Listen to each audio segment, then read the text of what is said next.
Selamat sore teman-teman Komisi Keluarga Muda. Sungguh bersyukur pada hari ini boleh kita kembali bersekutu walaupun secara online. Kita boleh hari ini bersama-sama merayakan dan merenungkan kembali makna Paskah dalam kehidupan kita. Saya kira sungguh satu ucapan syukur bagi kita semua kalau hari ini kita masih diberikan anugerah kehidupan, anugerah kesehatan di tengah-tengah penyebaran virus COVID-19 yang terus masih bertambah jumlah kasusnya di Singapura ini. Kita tunggu bersyukur untuk itu dan terus berdoa kiranya Tuhan terus menyertai kehidupan kita. Nah, hari ini sebagai satu tema Paskah bagi Komisi Keluarga Muda, temanya adalah Because He Lives, karena Yesus bangkit.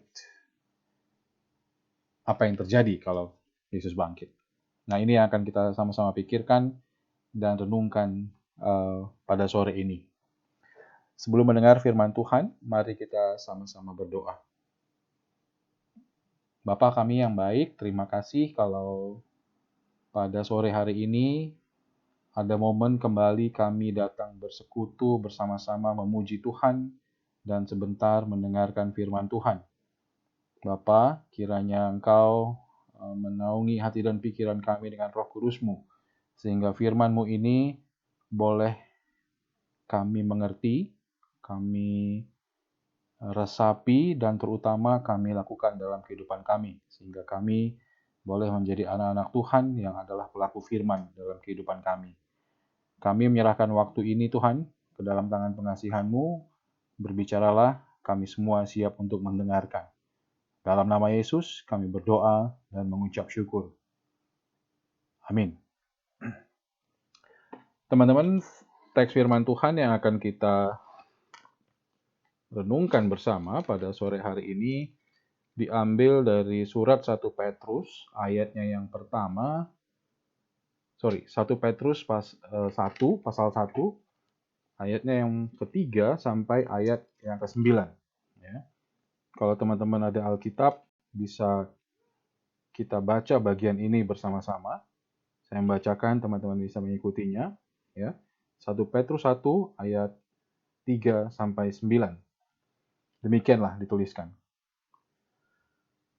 Terpujilah Allah dan Bapa Tuhan kita Yesus Kristus, yang karena rahmat-Nya yang besar telah melahirkan kita kembali oleh kebangkitan Yesus Kristus dari antara orang mati kepada suatu hidup yang penuh pengharapan, untuk menerima suatu bagian yang tidak dapat binasa, yang tidak dapat cemar, dan yang tidak dapat layu, yang tersimpan di sorga bagi kamu, yaitu kamu yang dipelihara dalam kekuatan Allah karena imanmu, sementara kamu menantikan keselamatan yang telah tersedia untuk dinyatakan pada zaman akhir.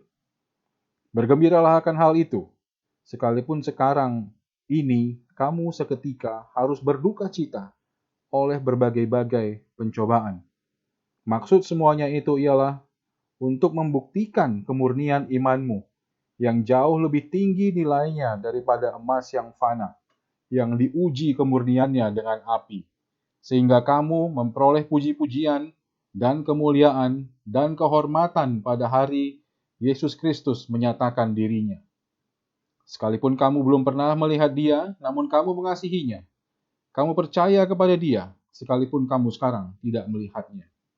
Kamu bergembira karena sukacita yang mulia dan yang tidak terkatakan, karena kamu telah mencapai tujuan imanmu, yaitu keselamatan jiwamu. Demikianlah firman Tuhan. Berbahagialah mereka yang mendengarkan, merenungkan, dan melakukan firman Tuhan dalam hidupnya. Kalau kita melihat perjalanan hidup kita sampai hari ini, saya kira mungkin ada kekecewaan. Tidak tahu banyak atau sedikit, tapi hidup kita mungkin sering mengalami yang namanya kekecewaan ini.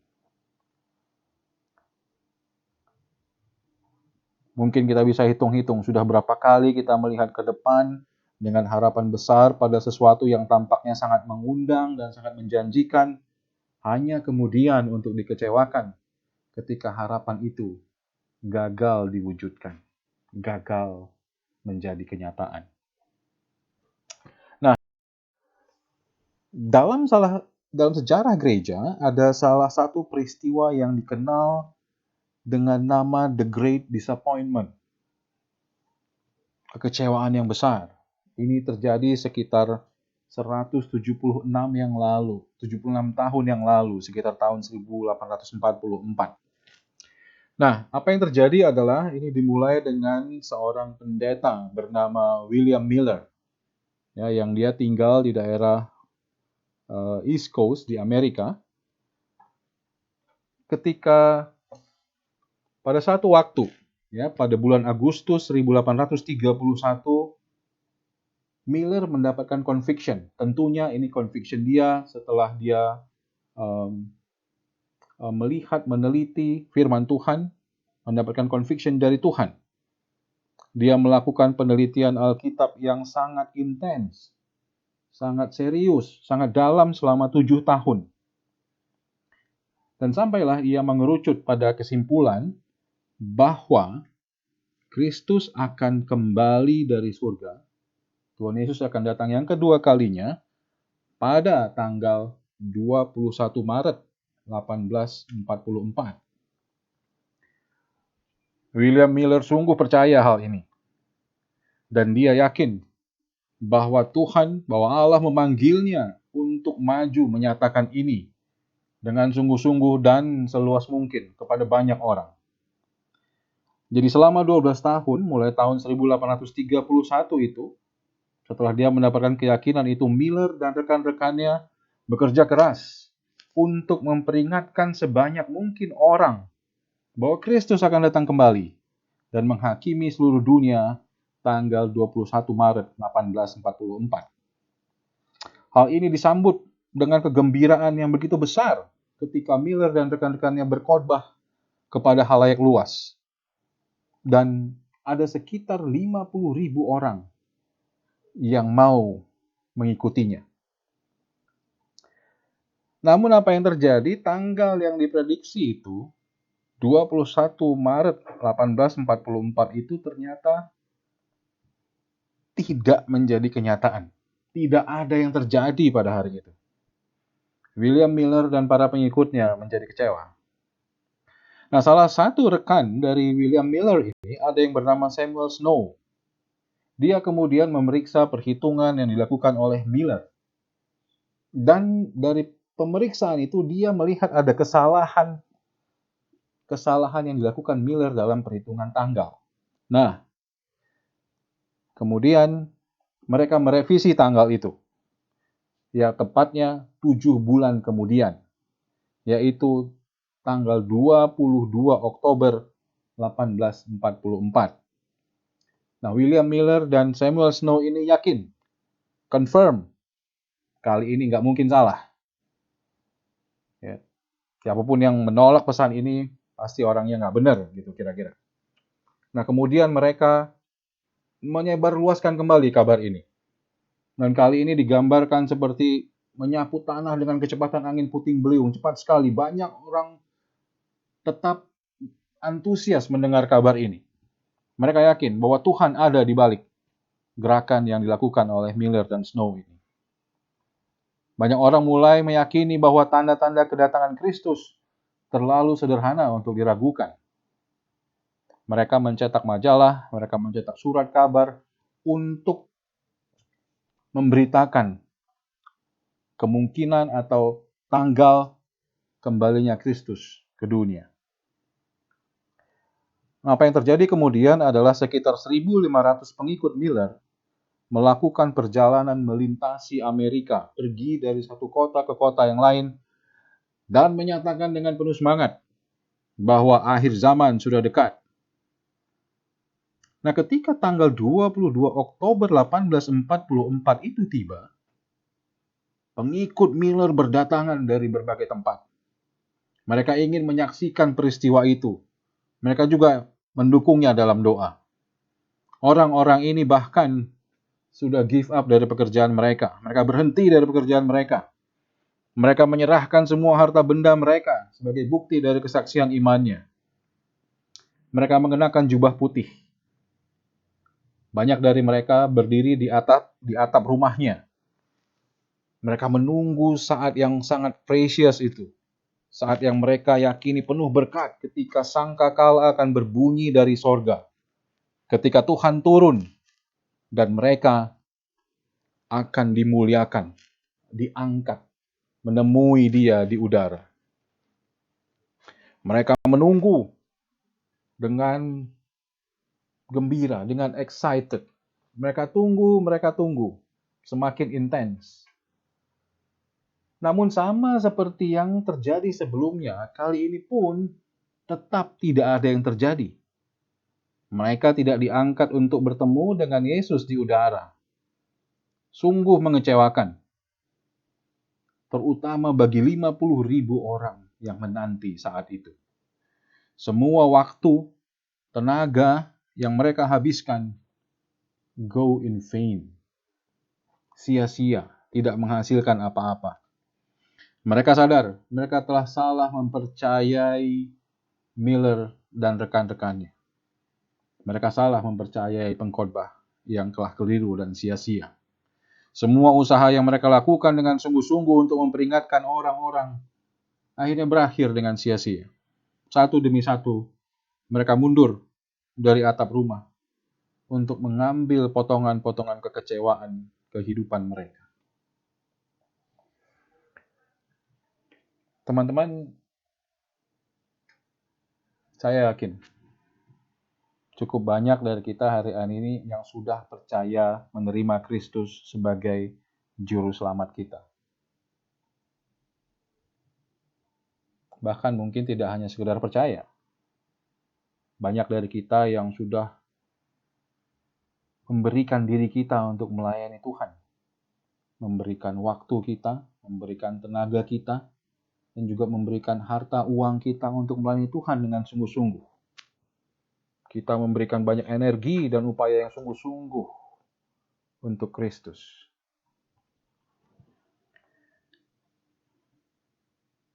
Apakah suatu hari kita juga akan mendapati bahwa diri kita akan terkejut seperti pengikut Miller tadi, menemukan bahwa kita telah melakukan semua hal yang kita lakukan sekarang dengan sia-sia. Bahwa semua kerja keras kita melayani Tuhan itu sia-sia. Bahwa kita percaya Dia dengan sungguh-sungguh itu sia-sia. Dan bahwa kita telah memberikan begitu banyak untuk tujuan yang sia-sia. Sungguh menakutkan membayangkan itu. Nah, kebangkitan Kristus pada awalnya juga bukan sesuatu berita yang membuat orang begitu saja percaya. Pada zaman itu sangat sulit orang percaya bahwa ada manusia yang bisa dibangkitkan lagi dari kematian. Dan dia tidak mati lagi. Tidak pernah ada orang yang bangkit dari mati sebelumnya dan kemudian tidak mati lagi. Kita memang pernah membaca di salah satu bagian Injil bahwa Lazarus dibangkitkan dari kematian, tetapi Lazarus itu mati lagi. Yesus begitu jelas mati di atas kayu salib, dan kemudian murid-muridnya bertemu dengan Dia yang bangkit itu. Kalau kita melihat pasca kebangkitan, Tuhan Yesus mendatangi murid-muridnya, memperlihatkan dirinya, tubuhnya yang sudah dibangkitkan. Dan itu mengubah seluruh hidup murid-murid itu. Tadinya mereka tidak begitu, mereka sudah kecewa. Mereka berpikir guru mereka ini sudah pergi dan tidak akan kembali lagi. Ketika Yesus mati, that's it, sudah mati. Tidak ada harapan lagi. Guru yang selama ini kami ikuti selama 3 tahun, sekarang sudah mati. Walaupun Yesus pernah mengatakan kepada mereka pada hari yang ketiga Dia akan bangkit, tetap saja ketika Yesus mati, apa yang Yesus sampaikan itu hilang dari ingatan mereka. Mereka sedih, mereka lupa. Sampai pada hari yang ketiga Yesus bangkit dan memperlihatkan dirinya kepada mereka. mengubah seluruh hidup mereka. Perubahan hidup mereka adalah suatu kesaksian yang paling powerful dari bukti-bukti lain daripada kebangkitan Kristus. Murid-murid sebelum kebangkitan begitu ketakutan dan mengunci pintu. Bahkan Petrus sampai bersumpah 3 kali menyangkal Kristus karena ketakutan ketika ditanyakan seseorang bahwa dia pernah terlihat bersama-sama dengan Yesus. Namun ketika mereka bertemu dengan Kristus yang bangkit, hidup mereka totally change. Terang Kristus menerangi hati mereka, dan Roh Kudus memimpin hidup mereka. Mereka menjadi saksi Tuhan di tengah-tengah dunia ini, meskipun dalam banyak hal mereka mendapatkan tantangan, kesulitan untuk diterima oleh orang-orang dunia ini. Dalam 1 Petrus 1 ayat 3 dikatakan, "Terpujilah Allah dan Bapa Tuhan kita Yesus Kristus, yang karena rahmat-Nya yang besar telah melahirkan kita kembali oleh kebangkitan Yesus Kristus dari antara orang mati kepada suatu hidup yang penuh pengharapan." Apa yang digambarkan oleh Petrus dalam ayat ini memberi kepada umatnya, murid-murid pada waktu itu, dan juga kepada kita saat ini, hidup yang penuh pengharapan. Pernyataan ini men-challenge kita. Maukah kita memiliki hidup yang penuh pengharapan? Dalam bagian lain, dalam 1 Petrus ayat 3, pasal 3, dituliskan, "Kuduskanlah Kristus di dalam hatimu sebagai Tuhan, dan sedialah memberikan pertanggungan jawab atas pengharapan yang kamu miliki." Petrus ingin kita mengetahui pengharapan apa yang kita miliki. Petrus juga ingin kita memberikan pertanggungan jawab atas pengharapan yang kita miliki. Nah, kali ini kita akan merenungkan bagaimana kebangkitan Kristus memberikan hidup yang penuh dengan pengharapan. Ada 3 pertanyaan yang ada jawabannya dalam ayat-ayat yang kita baca tadi.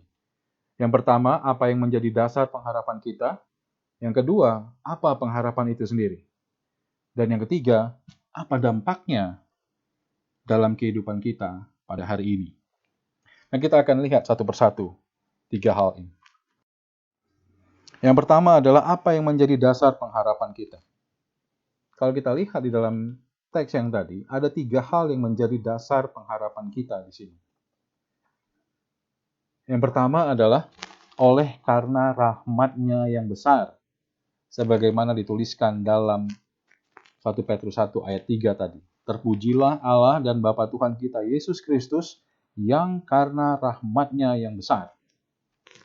Segala sesuatu mulai dengan rahmat, mulai dengan berkat Tuhan. Tidak ada yang berhak menerima pengharapan karena keinginannya sendiri. Sama seperti tidak ada orang yang secara fisik dilahirkan, yang ingin dilahirkan karena dia ingin dilahirkan. Nah, ada 2 perkataan yang terlintas dalam benak saya di sini. Perkataan itu adalah mercy dan grace. Mercy, belas kasihan, dan grace, anugerah. 2 perkataan ini seperti 2 sisi mata uang. Mercy secara pengertian adalah Tuhan tidak memberikan kita apa yang seharusnya kita terima. Ya, Tuhan tidak memberikan kita apa yang seharusnya kita terima. Artinya, maknanya, seharusnya kita ini menerima murka Allah, wrath of God. Namun, karena Tuhan memiliki belas kasihan, kita tidak menerima itu. Kita tidak menerima murka itu. Nah, sebaliknya, grace adalah Tuhan memberikan kita apa yang tidak seharusnya kita terima. Ya, perhatikan perbedaannya. Jadi, tadi kalau mercy, Tuhan tidak memberikan kita apa yang seharusnya kita terima. Kalau grace, Tuhan memberikan kita apa yang tidak seharusnya kita terima. We get it, although we don't deserve it. Kira-kira seperti itu. Tuhan memberikan keselamatan yang tidak layak kita terima. Dan itu terjadi karena berkat-Nya, karena rahmat-Nya yang besar. Kalau kita menyadari bahwa hidup kita seluruhnya adalah anugerah dari Tuhan, semestinya, seharusnya ini akan membawa dampak yang dalam seluruh kehidupan kita. Kalau kita boleh beribadah dengan tenang, seperti pada sore hari ini kita masih boleh bersekutu,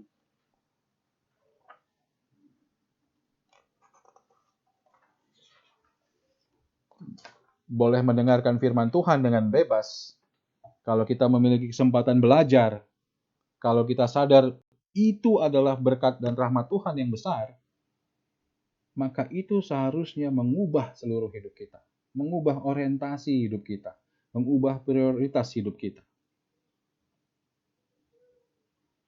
Kalau kita dimampukan untuk menyadari bahwa kita tidak layak menerima semua kebaikan itu, kita harus menyadari bahwa kita ada sebagaimana kita ada, dan seluruh yang kita miliki hari ini itu adalah karena anugerah Tuhan.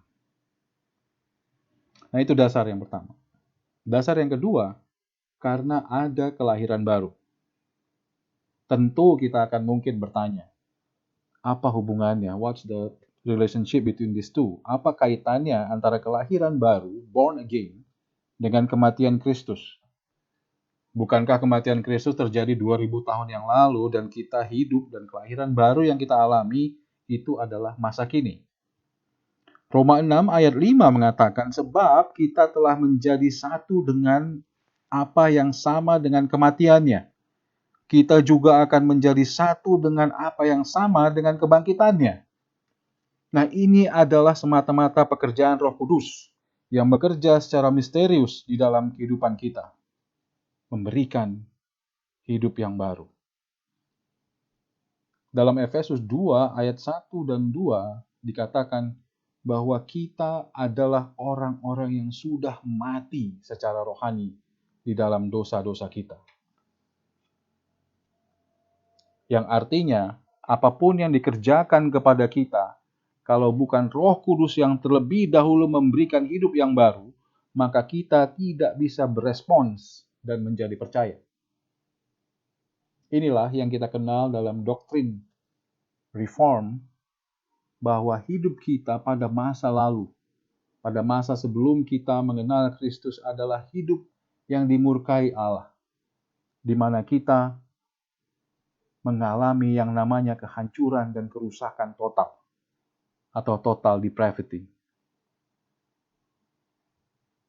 Kalau bukan karena Roh Kudus yang bekerja, tidak ada satupun dari kita yang bisa berespons percaya kepadanya pada hari ini. Sungguh sulit membayangkan bagaimana Roh Kudus bekerja. Roh Kudus secara misterius membuat hidup yang baru, yang membuat kita bisa berespon terhadap panggilan firman Tuhan dan menjadi percaya.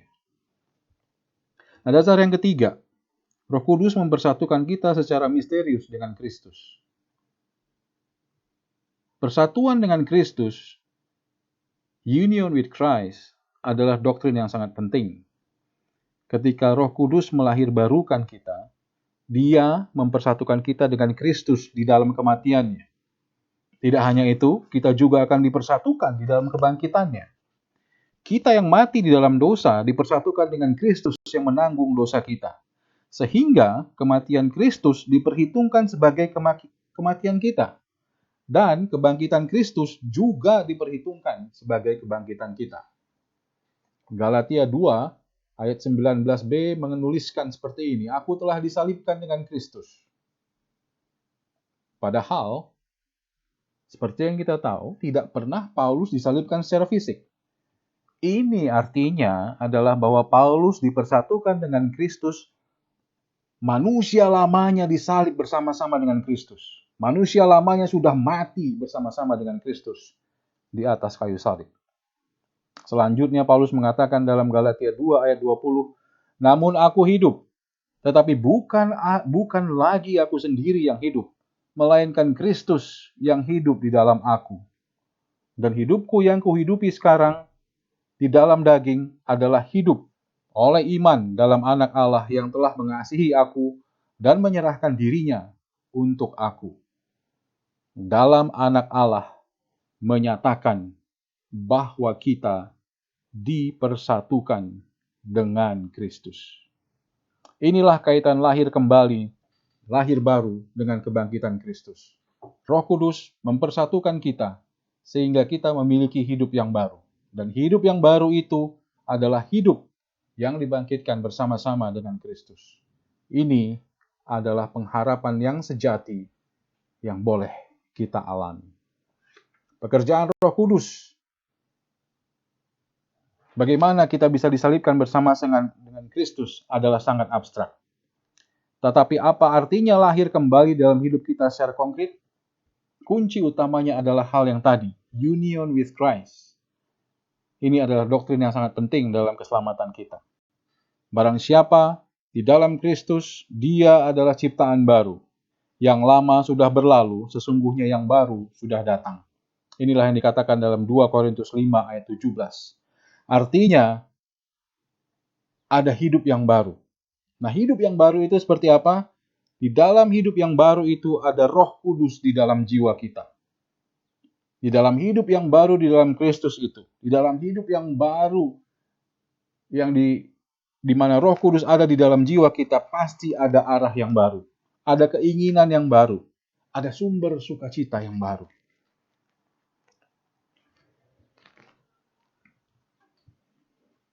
Beberapa contoh yang mungkin bisa kita lihat dalam kehidupan. Ada pemuda yang dulunya setiap hari rajin pergi clubbing sampai pagi. Ada pemuda yang lainnya yang menjadi drug dealer. Kemudian kedua orang ini berubah secara drastis. Mereka mengalami Kristus, mengalami perjumpaan dengan Kristus secara pribadi, dan kemudian menjadi pelayan-pelayan yang aktif. Sebelum ada lahir baru, maka tidak ada kesukaan untuk mengasihi Tuhan. Perhatikan di sini, sebelum ada lahir baru, maka tidak ada kesukaan untuk mengasihi Tuhan. Memang ada banyak kesukaan yang orang bisa miliki, yang orang bisa punyai. Mencari uang, seperti mencari uang, suka makan. Tetapi tidak ada orang yang belum lahir baru yang kesukaannya adalah mencari Tuhan. Inilah yang dikatakan oleh pemazmur di dalam Mazmur 42 ayat 1. Seperti rusa yang merindukan sungai, seperti rusa yang merindukan air, demikianlah jiwaku merindukan Engkau, ya Allah. Seperti rusa yang merindukan air. Air suatu hal yang paling dasar dari kehidupan, yang tanpanya dia tidak bisa hidup. Seperti itulah kita. Seperti kita tanpa Kristus, kita tidak bisa memiliki kehidupan di dalam Dia. Dalam perumpamaan di dalam Matius 13:44, satu perumpamaan yang Tuhan Yesus ajarkan tentang seseorang yang mencari harta yang terpendam. Nah, apa yang terjadi setelah orang itu menemukan harta yang begitu berharga itu, maka dia dengan sukacita dia menjual seluruh harta miliknya. Sumber sukacitanya berubah. Nah, Petrus menginginkan supaya kita pun bertanggung jawab atas pengharapan yang sudah kita terima. Kalau pada hari ini ada orang yang bertanya kepada kita, kok dulu saya lihat kamu sering clubbing, kok sekarang udah enggak lagi? Atau mungkin ada yang bertanya, dulu kamu nggak pernah ke gereja, kok sekarang jadi rajin ke gereja? Dulu kamu sangat anti dengan pelayanan, tapi kok kamu sekarang sangat giat dan aktif melayani? Dulu kamu buka Alkitab tidak pernah mau, bahkan sampai harus dipaksa-paksa pun tetap tidak mau. Tapi kenapa sekarang sangat senang mendengarkan firman Tuhan? Bisakah kita menjawab bahwa itu adalah karena pengharapan yang ada pada kita? Bisakah kita menjawab bahwa setelah mendengarkan berita Injil, Roh Kudus bekerja di dalam hati sehingga mengubahkan kita, sehingga ada sesuatu kesukaan yang baru? Dalam 2 Korintus 4 ayat 6 mengatakan, sebab Allah yang telah berfirman, dari dalam gelap akan terbit terang. Ia juga yang membuat terangnya bercahaya di dalam hati kita, supaya kita beroleh terang dari pengetahuan tentang kemuliaan Allah yang nampak pada wajah Kristus. Seseorang bernama Bruno Caporimo lahir di Palermo, Sisilia. Bruno adalah anak bungsu kedua dari 7 bersaudara. Nah, selama Perang Dunia Kedua, karena keadaan sangat sulit, keluarganya kehilangan segalanya. Dan kemudian mereka berimigrasi ke Amerika. Bruno tiba di Amerika pada usia 16 tahun. Dan dalam tragedi yang dialami oleh keluarganya, kedua orang tuanya meninggal. Dia kehilangan orang-orang yang dia kasihi. Dia kehilangan orang tuanya. Ini mengakibatkan Bruno mengalami depresi selama waktu, sehingga dia kehilangan identitas dan nilai-nilai kehidupan yang dia pelajari dari keluarganya. Dalam masa-masa gelap itu, Bruno terjebak dalam dunia mafia. Bruno selama 20 tahun menjadi mafia di kota New York.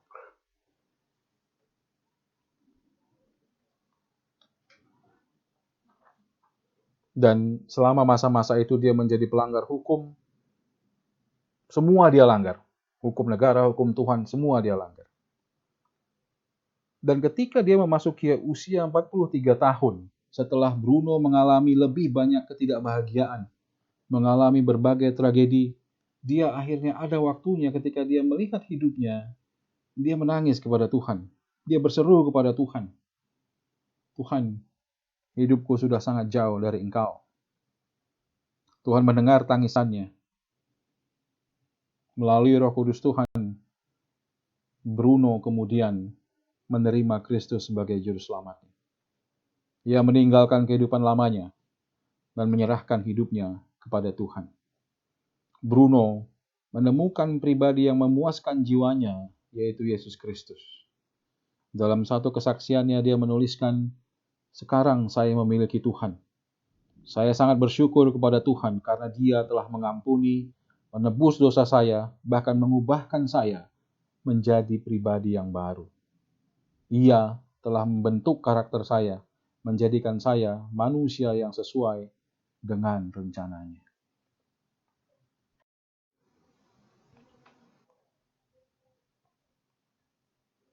Nah, setelah tadi kita melihat apa yang menjadi dasar pengharapan kita, sekarang kita pikirkan bersama pengharapan apa yang kita peroleh. Pengharapan yang kita peroleh adalah pengharapan untuk menerima warisan, inheritance, seperti yang tertulis dalam pasal 1 ayat 4 tadi. Untuk menerima suatu bagian yang tidak dapat binasa, yang tidak dapat cemar, dan yang tidak dapat layu, yang tersimpan di sorga bagi kamu. Warisan yang tidak pernah binasa, yang tidak dapat cemar, yang tidak dapat layu, yang tersimpan di sorga bagi kamu.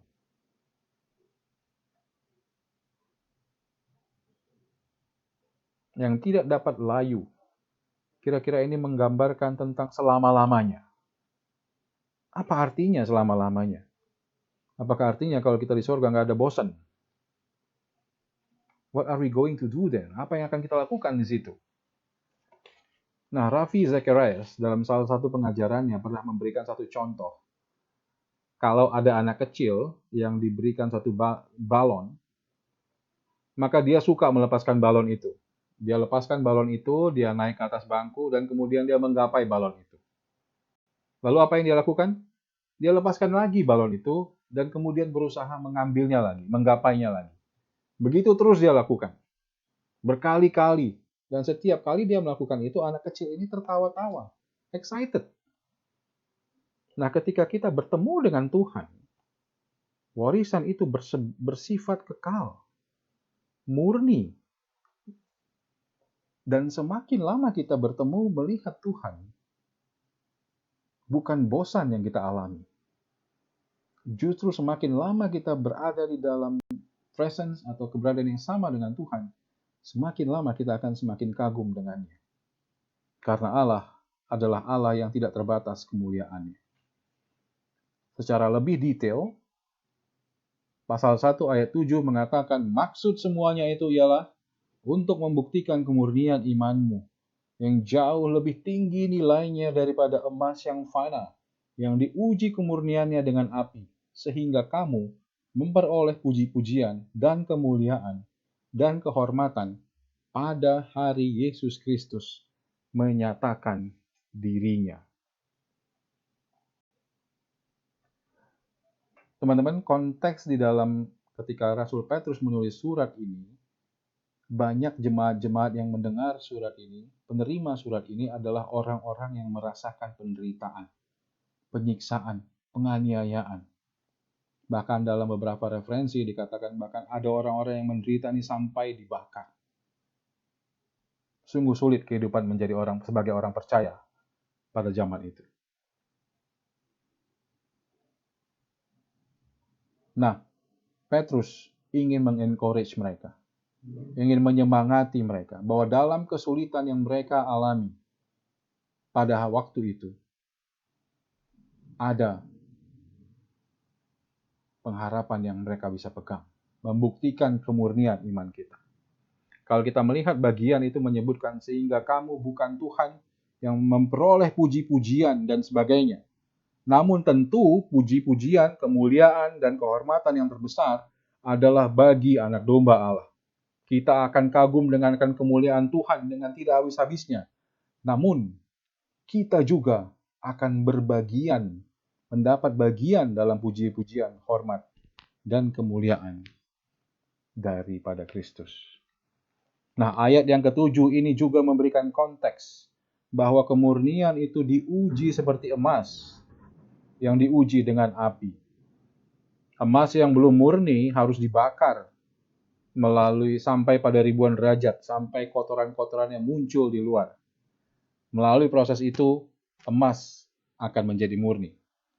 Setelah seorang pandai emas melihat emas itu, maka dia akan kagum dan memuji emas itu.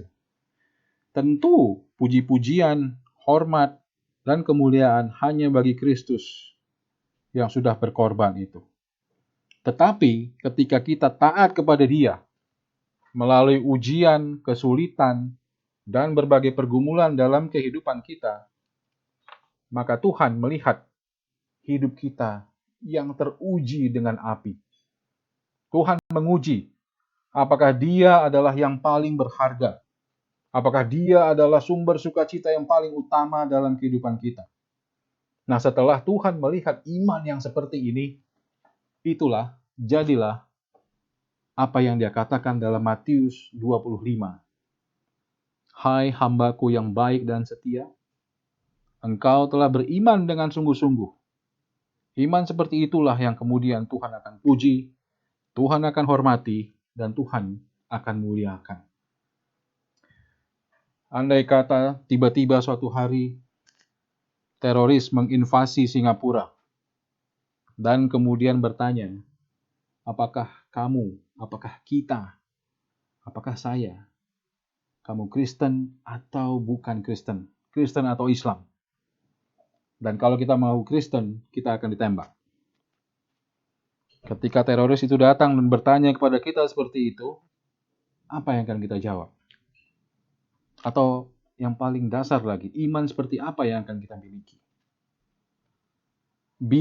Biarlah kiranya kita memiliki pengharapan yang pasti dalam hidup kita, yang meninggikan Kristus di atas segala-galanya, bahkan di atas hidup kita sendiri. Biarlah kita dimampukan memiliki iman yang rela menyangkal diri kita, memikul salib, yang mengikut Kristus, iman yang rela mati untuk Kristus, kehilangan nyawa karena Kristus. Karena justru orang yang sedemikian yang akan mendapatkan puji-pujian, hormat, dan kemuliaan dari Tuhan.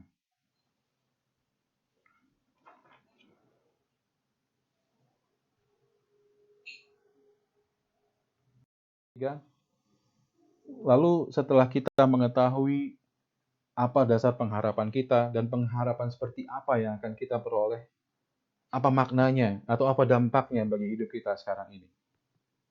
Yang pertama, kita memiliki iman. Ayat 1, pasal 1 ayat 5 tadi mengatakan, yaitu kamu yang dipelihara dalam kekuatan Allah karena imanmu, sementara kamu menantikan keselamatan yang telah tersedia untuk dinyatakan pada zaman akhir. Kita memiliki pengharapan karena kita menjadi orang yang beriman di dalam Tuhan. Dalam segala kesulitan, pergumulan, tantangan, ujian, kiranya kita ditolong untuk memiliki iman yang bersandar kepada Tuhan. Tuhan yang adalah sovereign, yang berdaulat atas kehidupan kita. Dan yang kedua, kita mengasihi Tuhan. Pasal 1 ayat 8 mengatakan, sekalipun kamu belum pernah melihat Dia, namun kamu mengasihinya. Kamu percaya kepada Dia, sekalipun kamu sekarang tidak melihatnya. Kamu bergembira karena sukacita yang mulia dan yang tidak terkatakan. Kita mengasihi Kristus meskipun kita tidak melihat Dia. Menarik, sungguh menarik. Karena kalau dipikir-pikir, biasanya orang mengasihi setelah melihat. Tetapi bahkan ketika Petrus menuliskan surat ini pada zaman itu, dia pun memahami bahwa sebagian besar dari penerima atau pembaca suratnya itu belum pernah bertemu dan melihat Kristus. Bagaimana kita bisa mengasihi seseorang yang belum pernah kita lihat? Tidak lain tidak bukan kalau kita mengenal orang itu. Sudahkah kita mengenal Kristus yang kita imani itu? Bagaimana kita mengenalnya hari ini? Kita mengenal Kristus melalui pembacaan firman-Nya. Pernahkah kita membaca Alkitab? Masihkah kita membaca Alkitab? Di dalam Alkitab, kita bisa menemukan berbagai kebenaran-kebenaran Kristus. Dan kiranya itu menolong kita menjalani kehidupan kita. Sehingga walaupun kita tidak melihat Dia, walaupun kita tidak bertemu secara fisik dengan Dia, kita dimampukan, kita jadi memiliki pengharapan. Karena kita mengetahui berita atau pesan kebangkitan Kristus melalui Alkitab. Kita bersekutu dengannya, kita dimampukan bersekutu dengannya ketika kita percaya dengan Dia dan merasakan kehadirannya. Bahkan hari-hari ini ketika kita beribadah secara online, bersekutu secara online, ini semakin menunjukkan bahwa Kristus tidak hadir, tidak hanya hadir, tidak dibatasi dalam gedung-gedung gereja. Dia hadir dimanapun. Yohanes 4 ayat 24 mengatakan kita beribadah di dalam roh dan kebenaran. Dimanapun kita bisa bersekutu dengan Kristus, merasakan kehadirannya. Yang ketiga, kita memiliki sukacita. Pasal 1 ayat 6 dan 1 ayat 8 adalah dua hal yang berjalan secara serentak kelihatannya. 1 ayat 6 mengatakan bergembiralah akan hal itu, sekalipun sekarang ini kamu seketika harus berduka cita oleh berbagai-bagai pencobaan. Kamu bergembira karena sukacita yang mulia dan yang tidak terkatakan. Apa artinya sukacita yang mulia itu? Sukacita yang mulia itu adalah karena kita boleh mengambil bagian di dalam kemuliaan Kristus. Saya kira tidak ada yang bisa menggantikan sukacita ini. Sukacita boleh berbagian, mengambil bagian di dalam kemuliaan Kristus. Nah, di dalam ayat 8 ada hal yang paradoks terjadi. Ketika sukacita digambarkan atau ketika duka cita digambarkan juga di situ. Inilah paradoks dari kehidupan Kristen. Sukacita, namun pada saat yang sama ada duka cita. Dalam hidup sebagai orang Kristen akan ada selalu alasan untuk kita berduka cita. Kalau kita berdoa bagi pekerjaan Tuhan, maka kita akan berduka cita. Kalau kita melihat orang-orang yang belum percaya, maka kita akan berduka cita. Kalau kita menyadari dosa kita sendiri di hadapan Tuhan, melihat orang-orang Kristen yang dibunuh di mana-mana, maka kita berduka cita. Kalau kita melihat anak-anak kita yang melawan Tuhan, maka kita akan berduka cita. Tetapi kita memiliki alasan yang lebih besar untuk bersuka cita di dalam Tuhan. Di tengah-tengah segala duka cita yang mungkin kita alami, yang kita hadapi dalam hidup kita, kita bisa bersuka cita Karena Tuhanlah yang berdaulat, Tuhanlah yang bekerja, Tuhanlah yang memimpin kehidupan umat-Nya.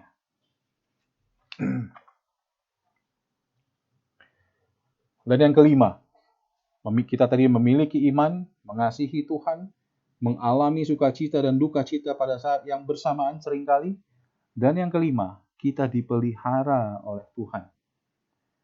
Dalam 1 Petrus ayat 1 sampai ayat 5 tadi dikatakan, yaitu kamu yang dipelihara dalam kekuatan Allah, karena imanmu, sementara kamu menantikan keselamatan yang telah tersedia untuk dinyatakan pada zaman akhir.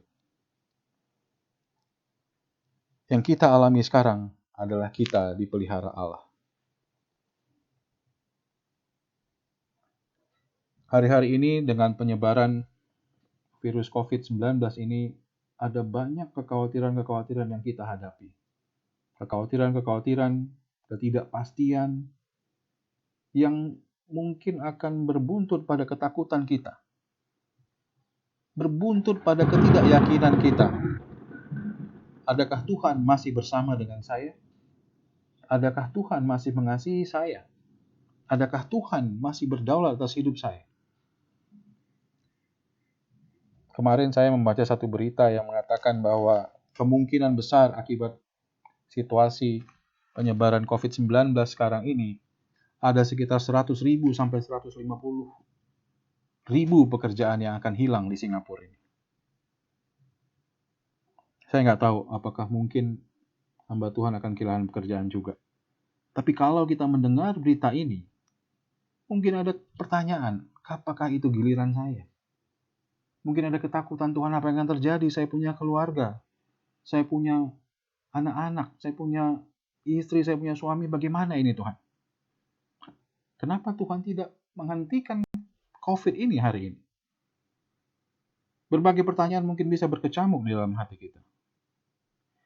Tapi 1 Petrus 1 ayat 5 ini seakan-akan menguatkan kita dari semua kekhawatiran kita itu. Yaitu kamu yang dipelihara dalam kekuatan Allah. Perhatikan di situ, dipelihara dalam kekuatan Allah. Ini menarik sekali, apalagi kalau kita kaitkan dengan ayat 4 tentang warisan yang disimpan di surga bagi kita. Disimpan, ya, disimpan. Artinya disimpan di surga artinya dipelihara oleh Tuhan bagi kita.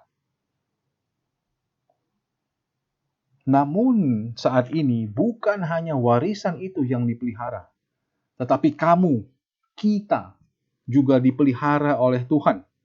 Sehingga tidak ada apapun yang bisa memisahkan kita dari kasih Kristus.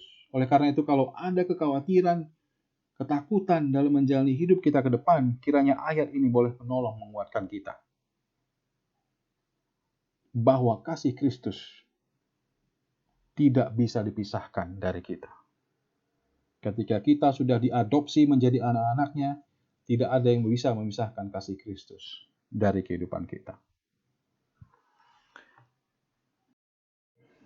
Kalau tadi di bagian awal kita, ilustrasi yang saya berikan itu adalah the great disappointment. Maka di bagian penutup ini saya akhiri dengan the Great Depression. Kemungkinan terjadi tahun 1929 sampai 1939. Dalam situasi Great Depression ini, kondisi ekonomi sangat parah, mengalami kemunduran. Saya membaca satu datanya bahwa penurunan situasi ekonomi dunia ini, di mana World Gross Domestic Product, World GDP itu turun sampai 15%. Kalau kita bandingkan dengan tahun 2008, waktu krisis juga terjadi pada tahun itu, World GDP itu katanya turun hanya cuma 1%. Nah, during atau selama Great Depression ini ada 15% World GDP yang turun. Saya tidak bisa membayangkan betapa parahnya kehidupan pada waktu itu. Banyak keluarga bersatu memotong biaya hidup mereka dengan segala cara. Mengumpulkan apa yang penting, apa yang perlu bagi mereka, supaya mereka bisa bertahan hidup.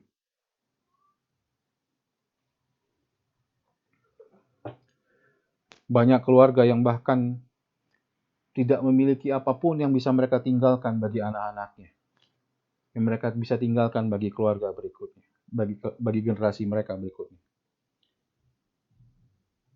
Tapi yang mengagumkan bahwa badai itu berlalu, lewat. Betapapun sulitnya kehidupan itu, Tuhan masih tetap menyertai. Betapapun sedikit atau seberapa banyak yang dapat kita tinggalkan sebagai warisan di sini, kita memiliki warisan yang dijanjikan di surga. Dan sebagaimana Rasul Petrus mengatakan, kita dipanggil untuk bersukacita karenanya.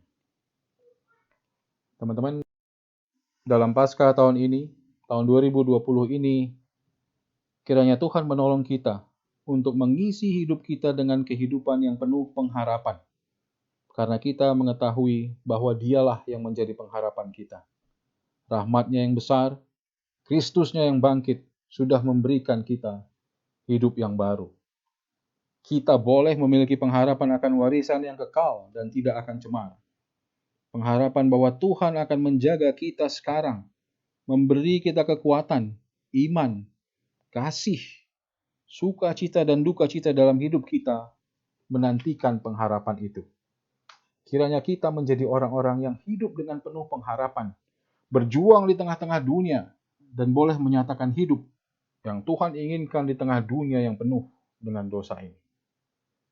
Kiranya Roh Kudus bekerja di dalam hati setiap kita, sehingga firman ini boleh berdiam di dalam hati kita, menolong kita untuk meyakini, menjalani hidup ini dengan penuh pengharapan kepada Kristus. Bahwa situasi-situasi yang kita alami hari-hari ini tidak bisa memisahkan kita dari kasih Kristus. Amin. Mari kita berdoa. Bapa, kami bersyukur untuk firman Tuhan yang mengingatkan kami bahwa kami adalah sungguh anak-anak yang beruntung diadopsi menjadi anak-anak-Mu ya Tuhan. Kami yang tadinya orang-orang yang tidak memiliki harapan, hopeless, helpless Tuhan. Tapi dengan anugerah Tuhan, dengan rahmat Tuhan yang besar, kami dilayakkan untuk menjadi anak-Mu. Tuhan, oleh karena itu, tolong kami untuk menjalani hidup ini dengan keyakinan penuh bahwa Tuhan selalu ada bersama dengan kami, menopang tangan kami dikala kami memiliki kekhawatiran, ketakutan dalam menjalani hidup kami. Bapak, kami berdoa dalam hari-hari ini, khususnya ketika kami bergumul dengan satu situasi di mana dengan penyebaran virus COVID-19 ini, Tuhan, begitu banyak dampak yang terjadi dalam kehidupan masyarakat. Kehidupan kami juga mungkin terdampak, Tuhan, dalam sosial, ekonomi, dan berbagai aspek. Mungkin juga berdampak dalam relasi kami di dalam keluarga. Tuhan, kami berdoa kiranya dalam kemurahan dan pertolongan Tuhan, Tuhan menolong kami untuk melewati masa-masa ini. Tuhan menolong kami untuk memiliki iman, menghadapi atau menjalani ini bersama dengan Tuhan. Kalau kami memiliki kekhawatiran, kuatkan kami Tuhan. Kalau kami memiliki ketakutan, topang kami, supaya kami boleh berjalan terus bersama dengan Tuhan.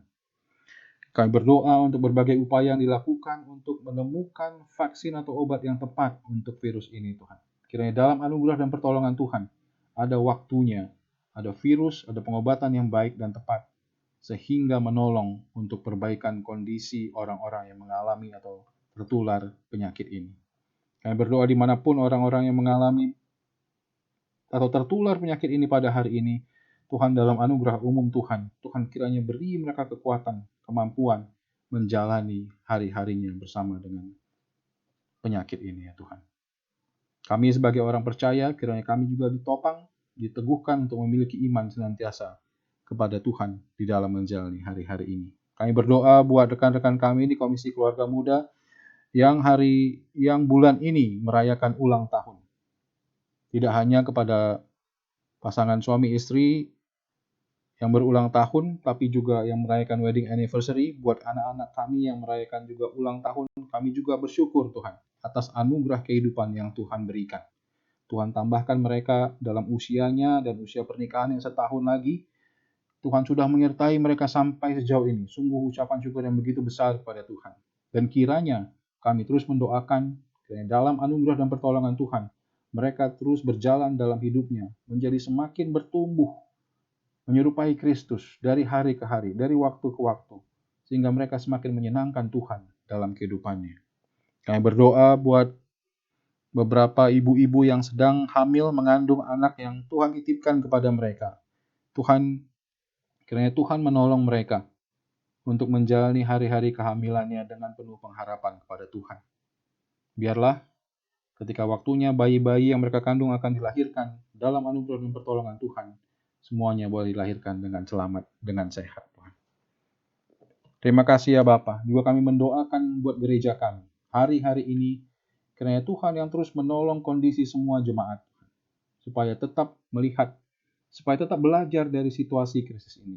Belajar bahwa yang diandalkan di dunia ini bukanlah sesuatu yang datang dari dunia.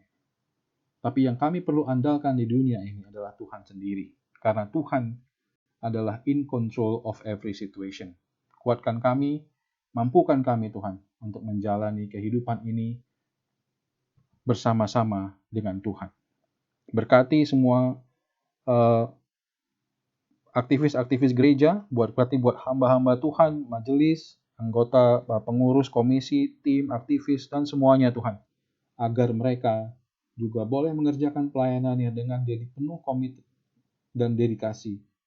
Memberikan waktu, keberadaan diri mereka untuk melayani Tuhan dengan sungguh-sungguh. Berkati mereka, agar mereka juga menjadi pelayan-pelayan Tuhan yang bertumbuh dalam kehidupannya. Bapak, kami juga berdoa untuk semua keluarga-keluarga muda yang ada di GPO. Kiranya kami mendoakan mereka, Tuhan, agar hidup mereka Tuhan terus izinkan bertumbuh menjadi keluarga-keluarga yang bertumbuh dan berserah kepada Tuhan dalam berbagai aspek hidup mereka. Kiranya mereka dikuatkan, kiranya mereka menjadi keluarga-keluarga yang boleh senantiasa mengalami kasih setia Tuhan, mengalami kemurahan Tuhan, dan menjadi keluarga-keluarga yang hidup semakin mengasihi dan mencintai Tuhan. Terima kasih ya Bapa, terima kasih ya Yesus. Kami naikkan doa ini di dalam nama anak-Mu Tuhan Yesus Kristus, yang kebangkitannya kami rayakan pada hari ini. Amin.